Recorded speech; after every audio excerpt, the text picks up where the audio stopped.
Gubernur Aceh Zaini Abdullah resmi mencopot Direktur Rumah Sakit Ibu dan Anak Dr. Gigi Erni Ramayani.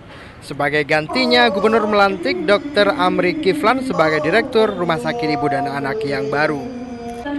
Pencopotan Dr. Gigi Erni Ramayani ini terkait bobroknya manajemen Rumah Sakit Ibu dan Anak yang menyebabkan seorang pasien bersalin terlantar selama 11 jam lebih di rumah sakit itu akibat tidak ada dokter dan mengakibatkan pasien meninggal dunia.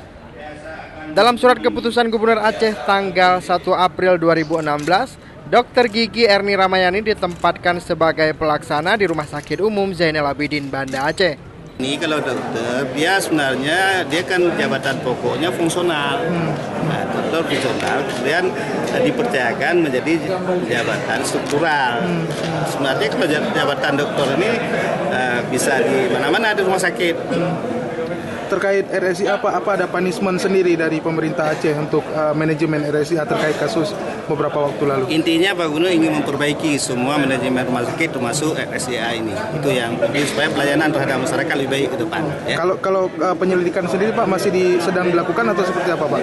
Ya kemarin sudah Pak Gubernur langsung ke sana, beliau melihat juga meminta input. Kadang-kadang apakah memang sistemnya atau memang manusianya itu semuanya. Intinya Pak Gubernur ingin memperbaiki semuanya termasuk saya kira demikian. Selain melantik Direktur Rumah Sakit Ibu dan Anak yang baru, Sekda Aceh Dermawan juga melantik 8 pejabat struktural lainnya.